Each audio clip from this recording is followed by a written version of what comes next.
Looks like you're muted still.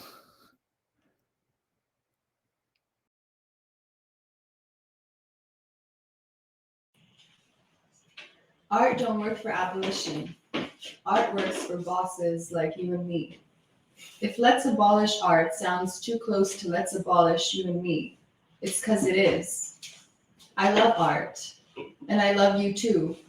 And this is a love song, so it's got to be too close. Freedom is too close to slavery for us to be easy with that jailed imagining. We've been held too close by that too long. And all that air they steal in our eyes while we swarm in common auction. If I'm a slave to art, am I a slave to love? That was Fred Moten, and I'm Ami Jera, and this is Tiana Reed. Hi, thank you so much everyone for being here, all the organizers and poets around the world. We're members of Writers Against the War on Gaza, and tonight we're very honored to present 12 poets based in Toronto, and we're here in service of a free Palestine, and we hope you enjoy. First up, we have Ben.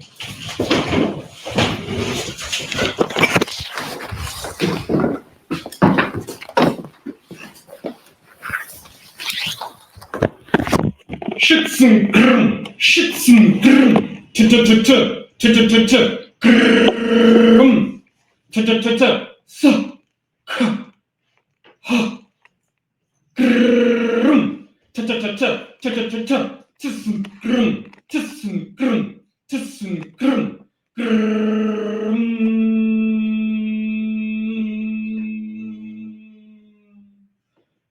Schützen, schützen. Schützen, grrrm, schützen, grrrm.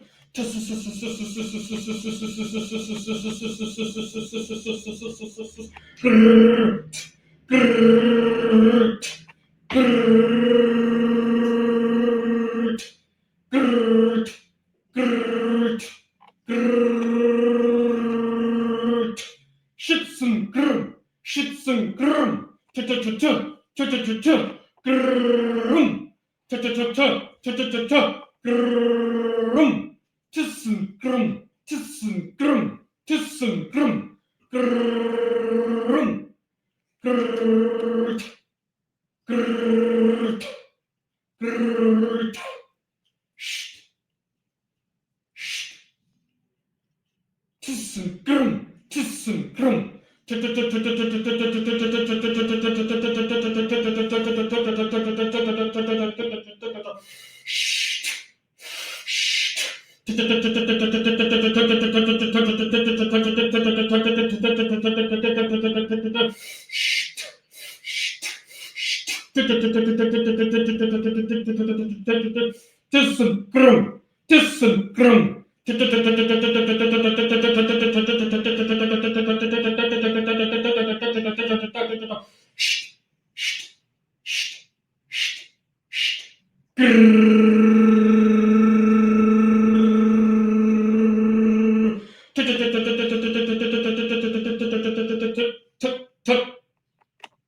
Ernst Jandl, 1957.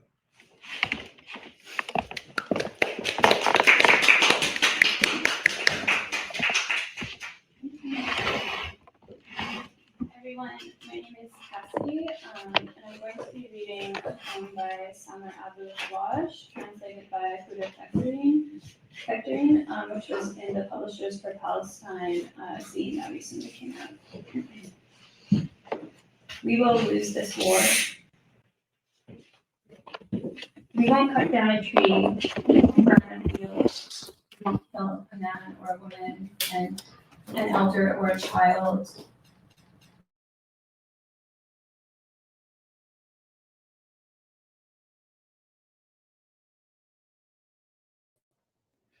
I'm so sorry, but it looks like your audio got disconnected. Can you try just refreshing and joining one more time, and that should come back online? Is the audio back?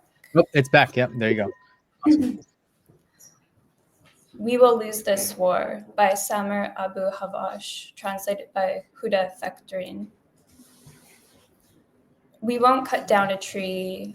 We won't burn a field. We won't kill a man or a woman, an elder or a child.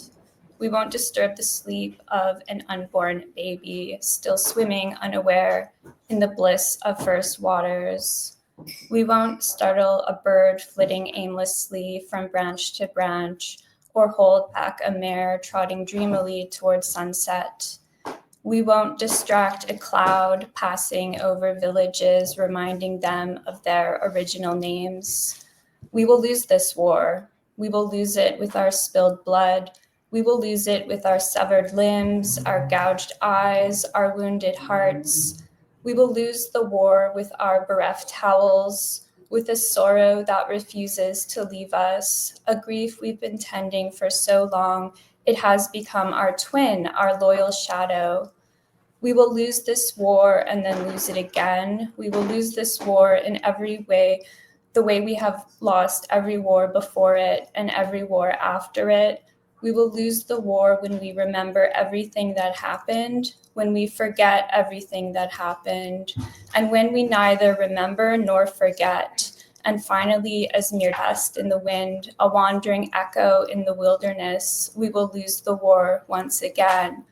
But before we lose the war and after we lose the war, we will continue to stare into our killers' eyes. We will anchor our gaze in their souls. We will inhabit their nightmares. We will sleep in their beds. We will sit at their tables. We will be their morning coffee and their evening wine. When they look out of windows, the birds will not see them. The birds, too devoted to gathering our remains scattered in the air, will not see them. When they step into gardens, the trees will not see them either, too busy guarding our wandering souls. When our killers look into mirrors, they will not see our faces, but ours, many of us in the mist. They will finally realize that they have become nothing but memories of ghosts in the great abyss. They will never understand how they annihilated us, then annihilated us, then annihilated us, and yet could not erase from their mirrors our shining image, nor could they erase from our faces that hazy, oblivious light, that pure, radiant smile. Thank you.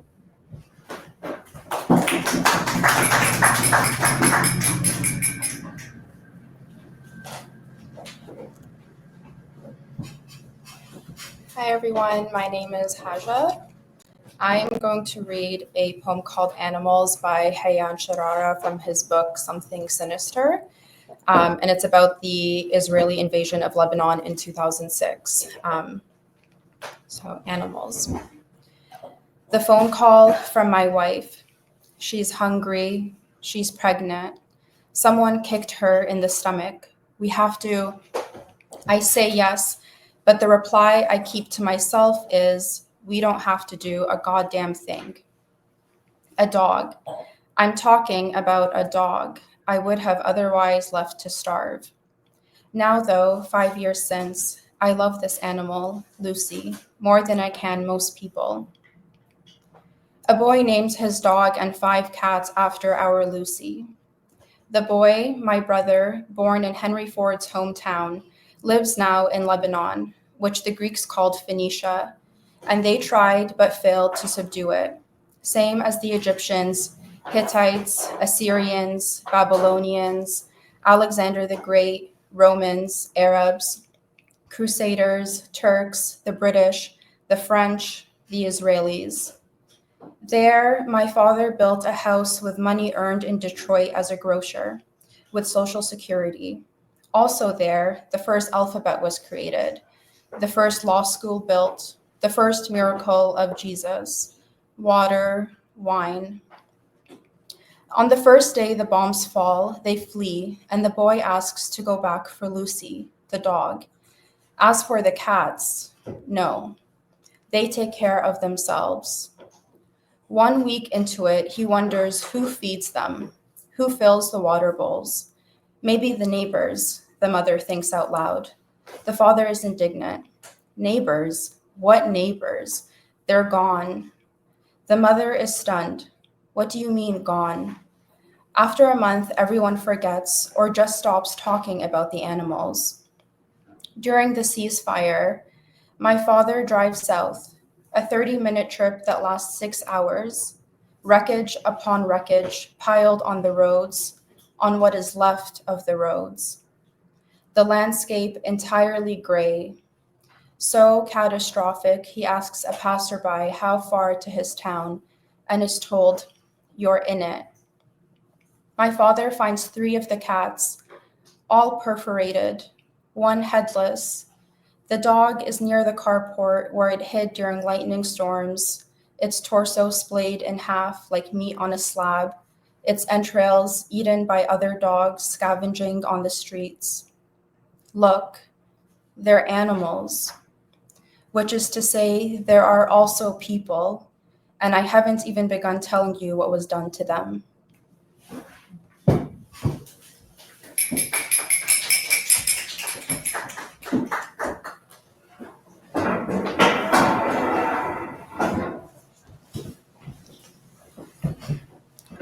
My name is Babak, and I'm reading a poem by Fadi Judah.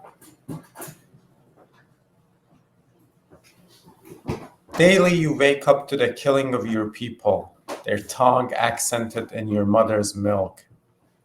Daily you wake up to the killing of my people. Do you censor the news, shadow banned, McCarthy? I wake up to what I go to bed with. Without dreams, nightmares are my days into weeks, into months. Will you stand with me next year or the next? I will be then as my people now, wandering the carnage you authorized or protested. I am removing me from the V of you, sick leave, unpaid, administrative, long hiatus. I have watched vultures before. Their committees over carcasses they did not kill. Daily the vultures are mute. Daily my father waits for the rip in his soul to widen. The last of his siblings alive, he dreads mourning a niece, a nephew, their kids or grandkids. Daily I remain where they remain. My mother's 2 oldest sisters used to set aside pocket money for her schooling during previous wars and their right to exist. My life, the accent of their accent, when my mind goes. Daily my English is less identifiable to you. I search for a mole on a cheek, on the corner of a lip, a holy stone, a blacklist to kiss. And my shards collectible, then a collector's piece. The dead are here to teach us what? What do the slain teach?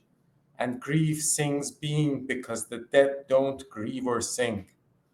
Not without the living, they don't. Daily this pre-ancestral memory, impossible to walk away from, to stay with. It keeps saying that all our names are false. Daily, your nuance, your attention to detail, drop by drop, another round of sedatives. Sedative, the capital, body, the sweatshop. And another short poem. You have entered the tunnel. There's a light in the endless tunnel. Every word you think of has already been written by you or others who skim the spume of their seas. They love to travel. They love you more when you're dead. You're more alive to them dead. Resuscitated, you enter the tunnel you've been walking toward, marched toward, expelled into, dug with your spleen the graveyard of your blood. Your mass excise clears your margins. The passive voice is your killer's voice. From time to time they vote. From time to time language dies. It is dying now. Who is alive to speak it? Thank you.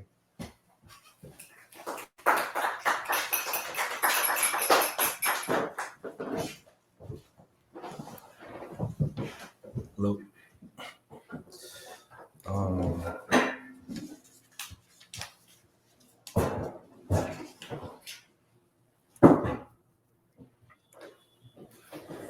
see the dead as the individuals they once were tends to obscure their nature.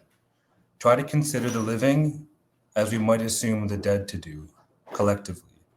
The collective would occur not only across space, but also throughout time. It would also include all those who have ever lived, and so we would also be thinking of the dead. The living reduce the dead to those who have lived, yet the dead already include the living in their own great collective. The dead inhabit a timeless moment of construction, continually rebegun. The construction is the state of the universe at any instant. According to their memory of life, the dead know the moment of construction as, also, a moment of collapse. Having lived, the dead can never be inert. If the dead live in a timeless moment, how can they have a memory? They remember no more than being thrown into time, as does everything which existed or exists. That was John Berger, 12 Theses of the Dead. That was just a few of them. Here's another one. When I was a child, I learned to lie. When I was a child, my parents said that sometimes lives are protected by an undetected light lie of deception. When I was a child, I learned to lie. Now I am more than 25 and I'm alive because I've lived and I'm lying still. Sometimes it's the only way of living. When I was a child, I learned that I could stay alive by obeying certain rules. Let your anger cool before you, blossom bruises on your brother's shoulder. Always show your manners at the table. Always keep the rules and never question. Never mention certain things to certain people. Never doubt the reasons behind legitimate aggression. If you compromise or humanize, you must still even out the score. And never open up the door. Never open up the door. Never, never, never open up the blasted door. When I was a child, I learned that I could stay alive by obeying certain rules. Never open up the door. When I was a child, I learned to count to 5. 1, 2, 3, 4, 5. But these days I've been counting lives. So I count 1 life, 1 life, 1 life, 1 life, 1 life. Because each time is the first time that the life has been taken. Legitimate target has 16 letters and 1 long, abominable space between 2 dehumanizing words. And that was Sorry for Your Troubles by Padraig Ó Tuama. And I have one more by Darwish.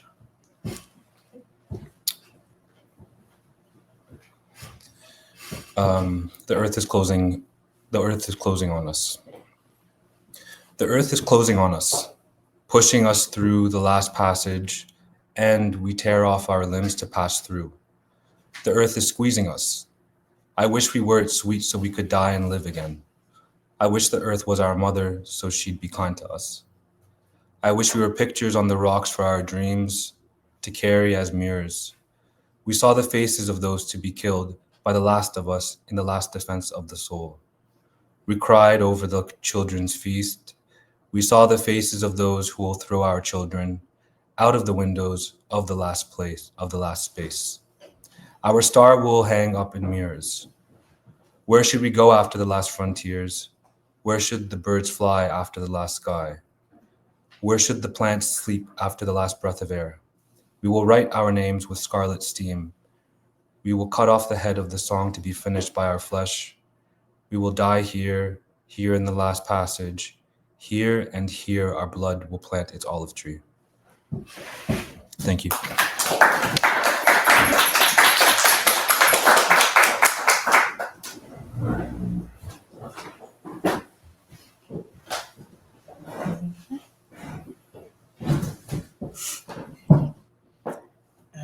Hello, I'm S.A. Smythe, and I will read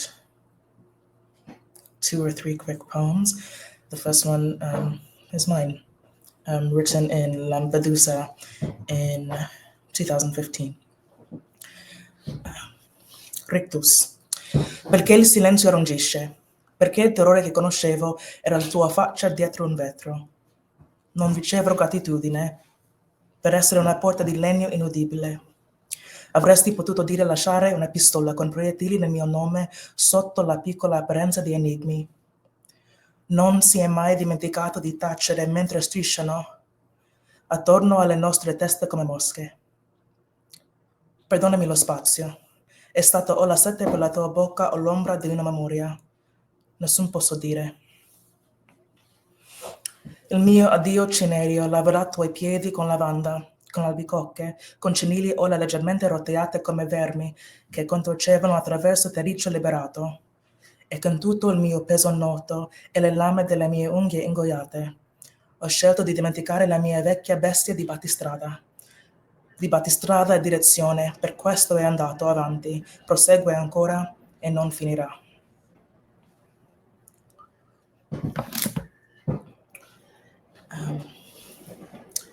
The next and last two are from Lucille Clifton in this collection, How to Carry Water. The Times. It is hard to remain human on a day when birds perch weeping in the trees and the squirrel eyes do not look away, but the dog ones do, in pity. Another child has killed a child, and I catch myself relieved that they are white and I might understand, except that I am tired of understanding. If this alphabet could speak its own tongue, it would be all symbol, surely. The cat would hunch across the long table, and that would mean time is catching up. And the spindlefish would run to ground, and that would mean the end is coming. And the grains of dust would gather themselves along the streets and spell out, these two are your children. This too is your child.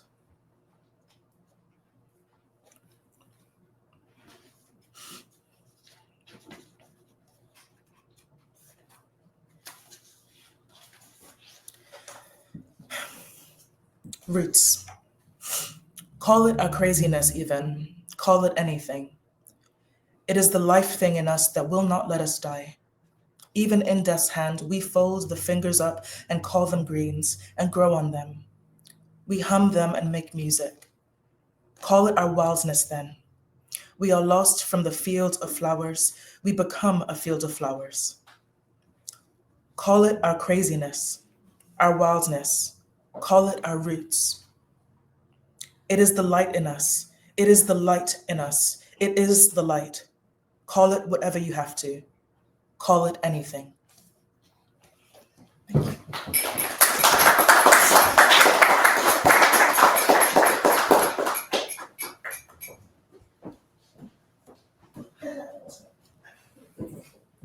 My name is Ima. I'm going to be reading 3 love sonnets by Pablo Neruda.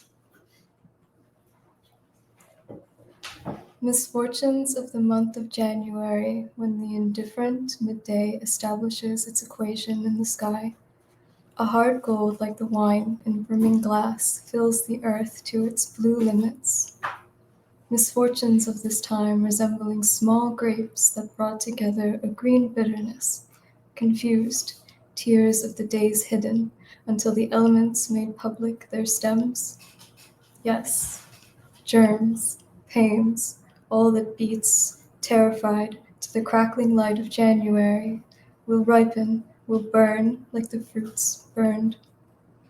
The sorrows will be divided, the soul will strike like a wind, and the home will be left clean, with the bread fresh on the table.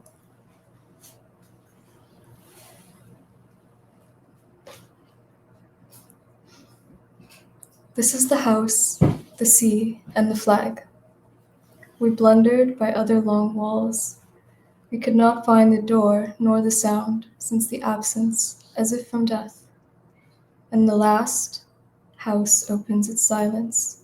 We enter to step on the abandoned, the dead rats, the empty farewell, the water that wept in the drains.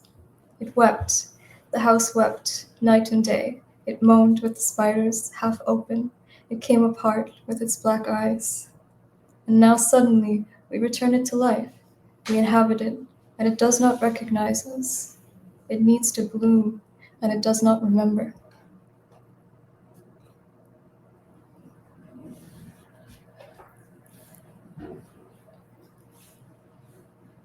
I do not have never again. I do not have always. In the sand, victory left its lost feet. I am a poor man, ready to love his peers. I do not know who you are. I love you. I do not give or sell thorns. Someone may know that I did not weave bloody crowns, that I fought mockery, and that in truth I filled the high tide of my soul. I repaid vileness with doves. I do not have never because I was different. I am, I will be, and in the name of my changeable love, I proclaim purity. Death is only oblivion's stone. I love you. I kiss joy in your mouth. Let's bring firewood. We'll make fire on the mountain.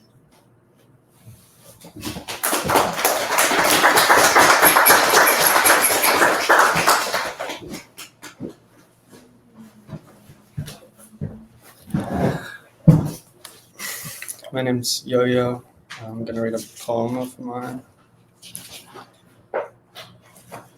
This is the eve, rev anew, the seething horizon, wraithed in the same old simmer of white, the shame-illed samovar boiling a sputter in a soot-filled shop corner of a place much unheimlich, choked through with ancestors who sewed sick ribbons through our twisted up bones and raise us two-eyed from the ministered earth with a Glamich-like lubber of stars for our fathers, and said number becomes a mind such as ours, the loop of a 9, a place to pour peonies, a rust patch of 7s, the birthware of crime.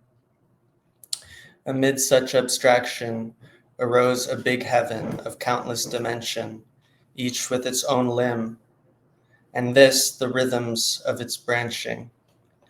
Distraction sends her kittens to be chased among the clouds. The velvet draws its antlers from out the bright skull. The flowers pull the parenting ground toward the air's candy. The green gears capture space and change it into pasture by bleeding distance of its tincture. What mixture is this that makes words symbol themselves after one another, like cats in gambol or horseflies in heat, that makes them catch on like underbrush in crackle, cackling blue with veined conspiracy, a meeting of minds in every looped letter, a mining the mitochondrial caverns of us, a muttering suspicion turned conscious in the wound between the sheep's eyes. That's it. Thank you.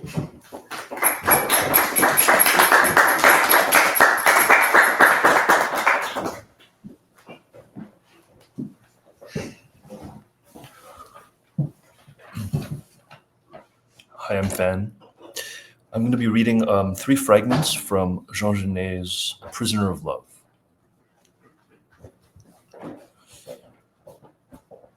After the massacres at Sabra and Shatila in September 1982, some of the Palestinians asked me to write my memoirs. For 6 months, I hesitated.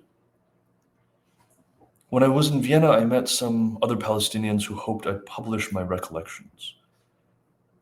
They said, "Put down exactly what you saw and heard. Try to explain why you stayed with us so long, why you came. You intended to stay for a week. Why did you stay for 2 years?" I started writing in August 1983, went right back to the 1970s, and found my memories carrying me on to 1983. I plunged in, helped by the many people who took part in or witnessed the events I recorded. Being abroad helped me see things afresh. France seemed far away and shrunk very small. One Fédayé's little finger seemed bigger than the whole of Europe, and France just a distant recollection of my childhood.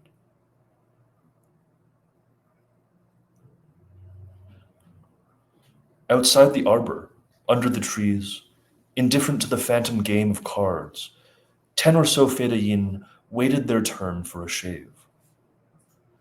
They looked tired but fairly relaxed. The lengthy ceremonial had begun. First, every man had to bring a little bundle of dead branches. A fire was lit with a handful of leaves, and the water put to boil in an old tin can. They were on such friendly terms with each other, they might easily have taken it in turns, with one mirror and shaved themselves.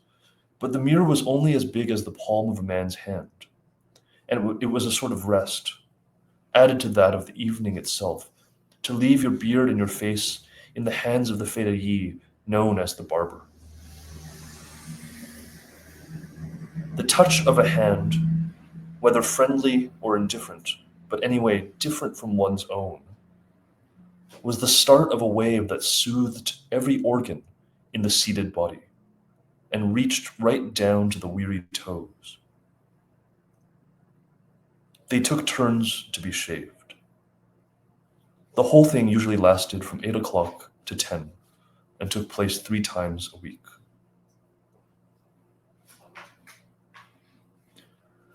To depict the Palestinian resistance as a game or a party doesn't mean one is taking it lightly. The Palestinians have been denied houses, land, passports, a country, a nation, everything. But who can deny laughter and a light in the eye? It's been said that the young Fedayeen show their sense of humor by removing the bolts one by one from the Western machine. It's been said that the young Fedayeen show their sense of humor by removing the bolts one by one from the Western machine. Thank you.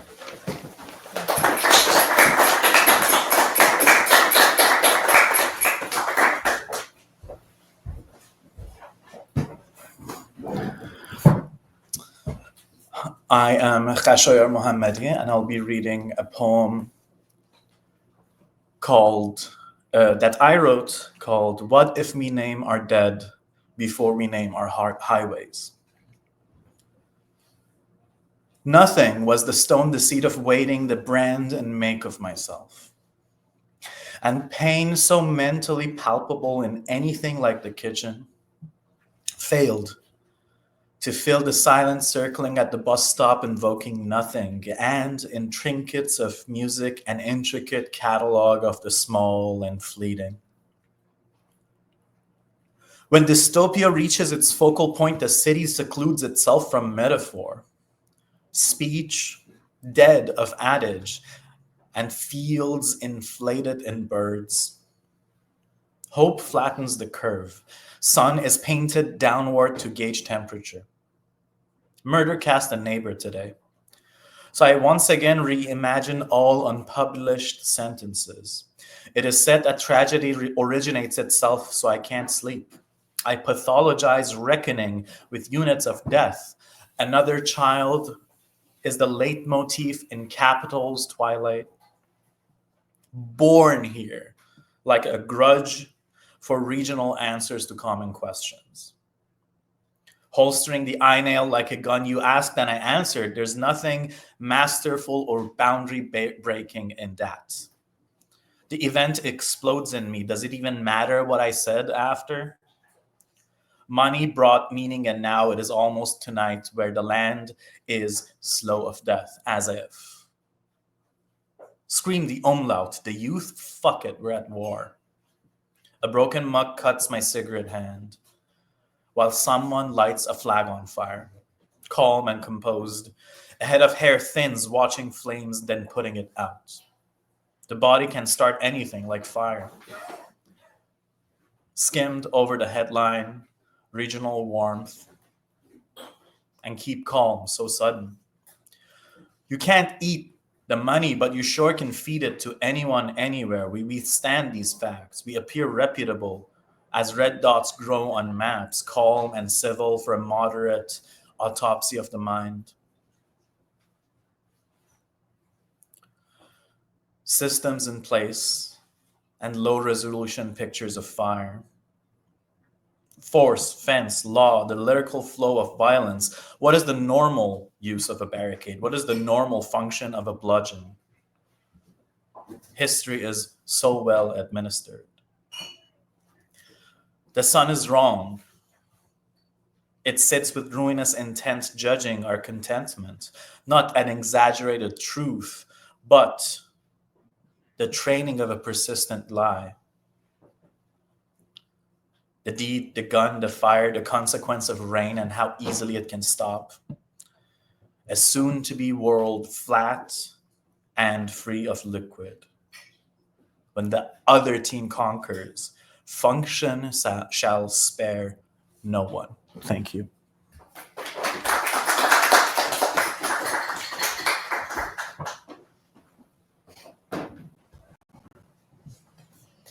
Hello, I'm Parastu. I'm going to read two poems by Mahmoud Darwish in Farsi from a book called Today is Cloudy, My Tomorrow is Rain, and is translated by Sina Kamalabadi. The first one, the English translation is I Love You More in Exile. در هجرت بزرگ بیشتر دوستت می‌دارم. به زودی شهر را قفل و زنجیر می‌کنی. در دستان تو قلبی ندارم. هیچ راهی مرا نمیبرد و در هجرت بیشتر دوستت می‌دارم. پس از سینه‌های تو برای انارهای ایوان ما شیری نمانده است. نخل‌ها سبکتر شدند. تپه‌ها سبکتر شدند و خیابان‌ها هنگام غروب سبکتر شدند. و زمین هنگام ودا با زمینش سبکتر شده است و کلمات سبکتر شدند و قصه ها روی پلکان شب سبکتر شدند، اما قلب من سنگین است. پس رها کن قلبم را تا در اطراف خانه‌ات زوزه بکشد و زمان زیبا را زار بزند. وطنی به جز قلبم ندارم و در هجرت بیشتر دوستت می‌دارم. روح را از آخرین کلمات فارغ می‌کنم، بیشتر دوستت می‌دارم. در هجرت پروانه ها روحمان را راهنمایی می‌کنند. در هجرت آن دکمه پیراهن را که گم کردیم به خاطر می‌آوریم و تاج روزهایمان را فراموش می‌کنیم. عطر عرق زردآلو را به خاطر می‌آوریم و رقص اسب را در شب عروسیمان فراموش می‌کنیم. در هجرت با پرنده ها برابر می‌شویم. دلمان برای روزهایمان می‌سوزد و همین روزهای اندک برای من کافی است. همین که خنجر طلایی‌ات قلب مقتول مرا به رقص در بیاورد. پس بکش مرا به آرامی تا بگویم بیشتر از آنچه که پیش از این هجرت بزرگ گفتم دوستت می‌دارم. چیزی عذابم نمی‌دهد، نه آب و نه هوا. پس از این هجرت نه ریحانی در صبح تو و نه زنبقی در شامگاه تو مرا عذاب نمی‌دهد. And the next one is called in English Those Who Pass Between Fleeting Words. And as Farsi as ای رهگذران از میان کلمات گذرا. ای رهگذران از میان کلمات گذرا، نامهایت را بردارید و بروید و ساعتهایتان را از زمان ما بیرون بکشید و بروید. به هر عکسی که می‌خواهید بگیرید تا بفهمید که نمی‌فهمید که سنگی از زمین ما چگونه آسمان ما را بنا می‌کند. ای رهگذران از میان کلمات گذرا، شمشیر از شما و خون از ما، فولاد آتش از شما و گوشت از ما، یک تانک دیگر از شما و سنگ از ما، گاز اشک‌آور از شما و باران از ما و هر آنچه که از هوا و آسمان بر سر شماست بر سر ماست. پس سهمتان را از خون ما بگیرید و بروید، به مهمانی رقص شبانه بروید و بر سر ماست که گل سرخ شهیدانمان را بپاییم، بر ماست که آنطور که می‌خواهیم زندگی کنیم. ای رهگذران از میان کلمات گذرا، اوهامتان را در گولادی روی هم بریزید و بروید و از آن ماست آنچه شما را در اینجا راضی نمی کند. بروید و ما داریم آنچه را شما ندارید، وطنی مجروح و مردمانی مجروح، وطنی مناسب برای فراموشی یا به خاطر سپردن. ای رهگذران از میان کلمات گذرا، زمان آن است تا بروید. هر جا که می‌خواهید بمانید اما نه در میان ما. هر جا که می‌خواهید بمیرید اما نه در میان ما. پس ما در زمین‌هایمان کارهایی داریم و ما اینجا گذشته‌ای داریم. اولین گریه زندگی را داریم. حال را داریم و حال را و آینده را. ما اینجا دنیا را داریم و آخرت را. پس از زمین ما بروید، از خشکیمان، از دریاهایمان، از گندمانمان، از نمکمان، از جراحتمان، از همه چیزمان، از کلمات حافظه‌مان بروید. ای رهگذران از میان کلمات گذران. And I'm going to read one English poem, if I find it. Yes. No. From Muhammad al-Kurd, Rifka, this book. War machines dress up as drag queens after Audre Lorde. There are many routes. War machines are coin-operated arcade games, and your penny sprays and juvenile plays are just as greedy as bulldozers' mouth, chewing life into debris for me to dishwash and make poetry of. War machine wear lipstick, carry bedazzled purse, and weave, hello, how are you? Vogue on said debris, pink faucets. If you ignore the rubble, this is a haven. Its earth is flesh, brown, and uncounted. War machines are American-made, and they're never thirsty, rivers in their throats. American water is brown and dirtied, and children famished, cracked, caged in cages, in uneducated education. Surf their boats in drought, their knuckles stiff, cold is this verse. I sit here wondering, which me will survive bulldozers undoing God? Which me will soak their hands in their wells? Which me will console the dead's loved ones with prevention, not mourning? Bottle our Jordan River to smack American thirst for greed and grief. Water, stolen or neglected. Which me will survive all these liberations? Thank you.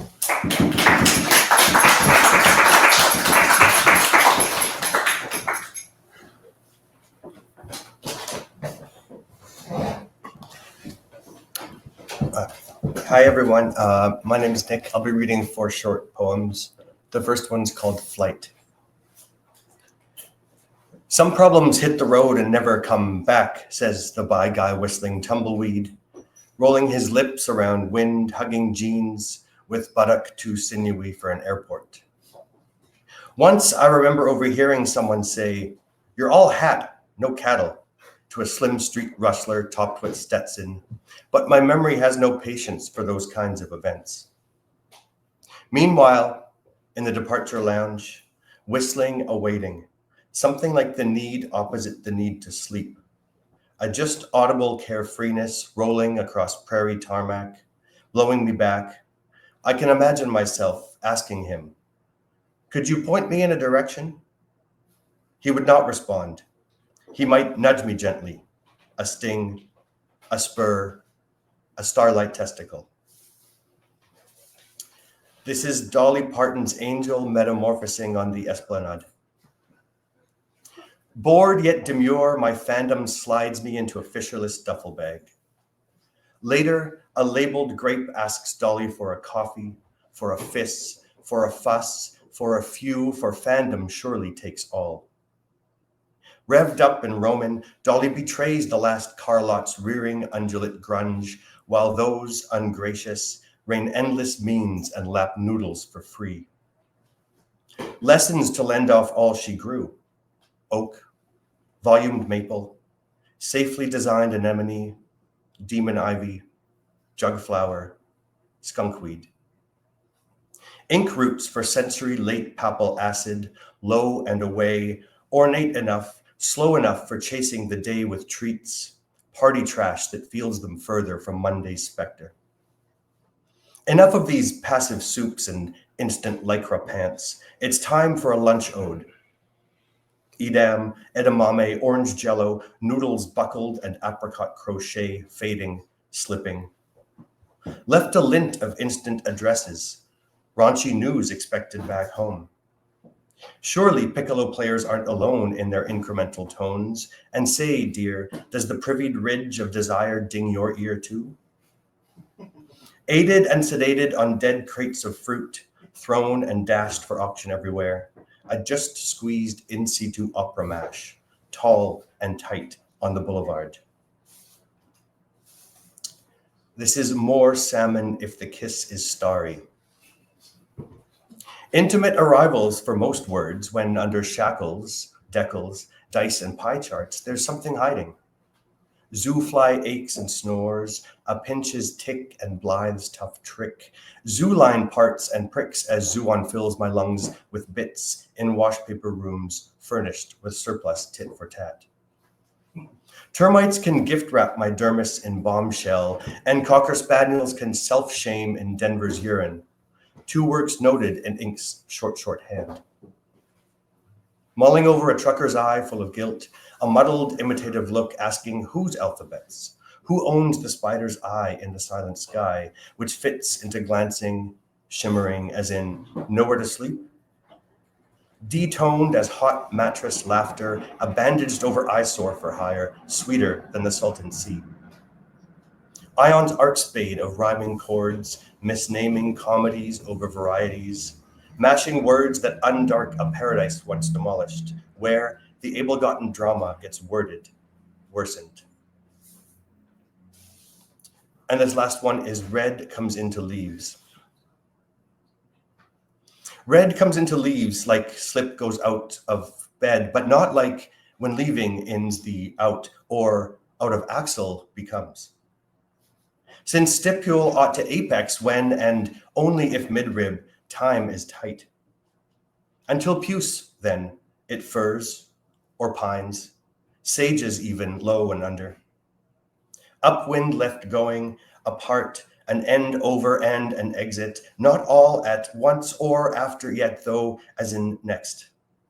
Now verdant, wherein instead that then other, though still as this. Margin not withheld. That's how tumble begins. Flop certainly, before, namely, fall. Thank you.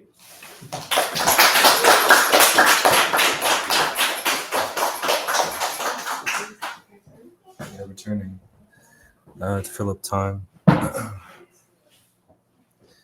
So this is from a recent Toronto WAWOG paper release. This is an essay that I wrote in it. Not really an essay, it's a personal story, memory, life, etc. Okay.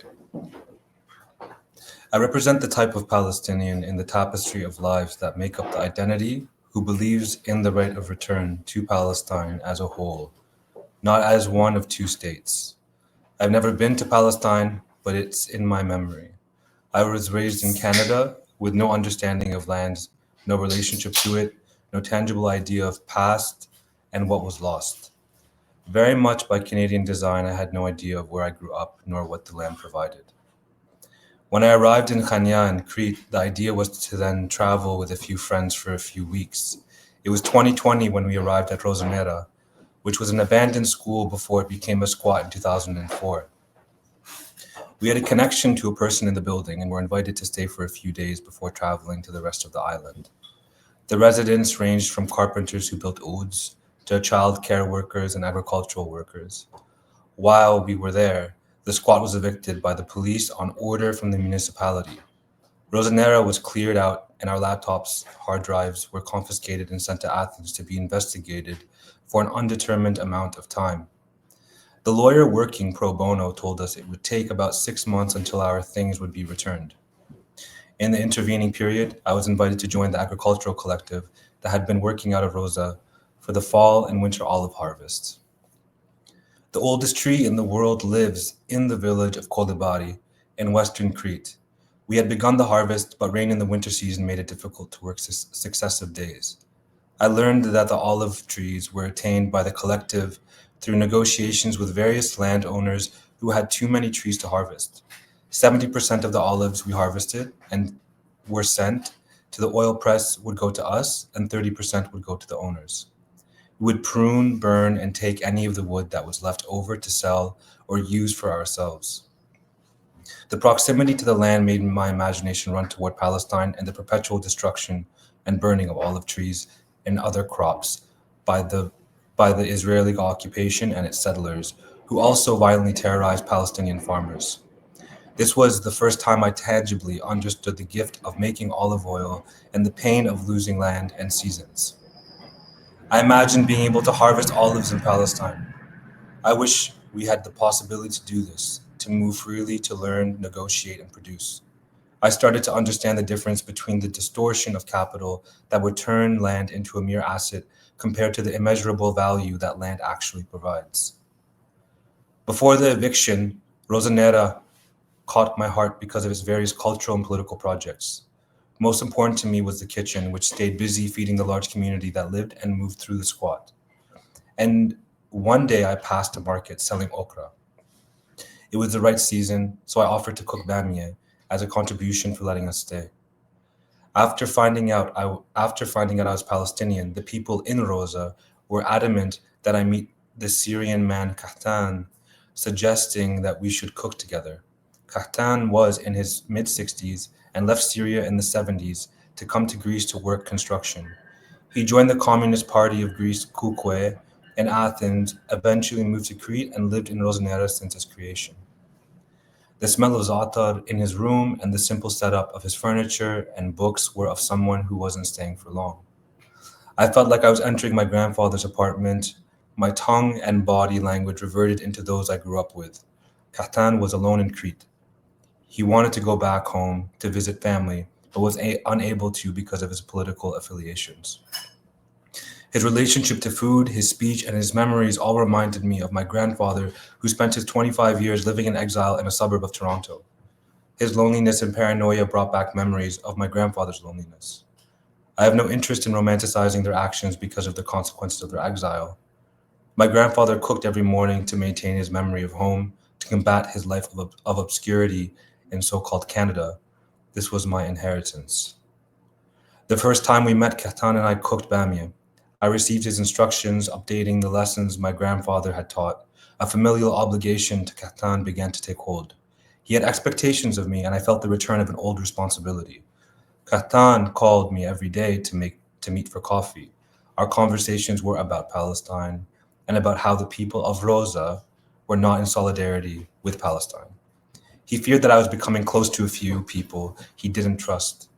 I grew up hearing this sentiment from my grandparents, while our parents stayed quiet, hiding us in names in a language that was not our own. I didn't know where to place this inherent unease, and I began to perceive the people of Rosa with suspicion. During the threats of eviction towards residents of Sheikh Jarrah in 2021, and shortly after the bombing of Gaza, familiar conversations took place, with the Rosa residents blaming the Palestinians and their resistance. I understood Kahtan's words. The ways of thinking and feeling I grew up with migrated with me to Crete. This inheritance found new roots and confirmations.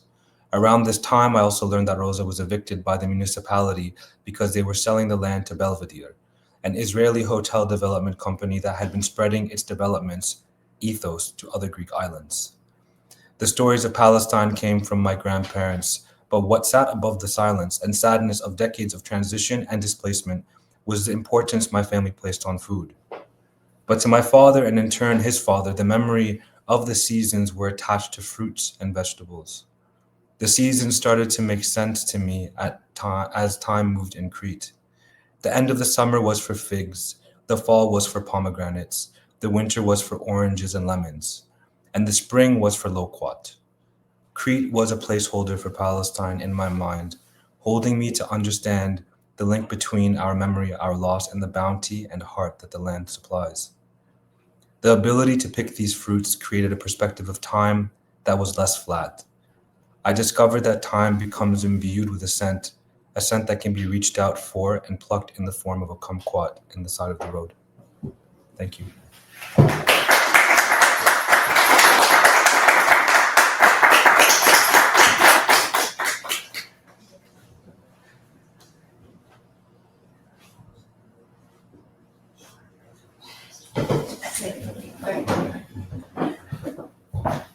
Thank you, everyone. Thank you.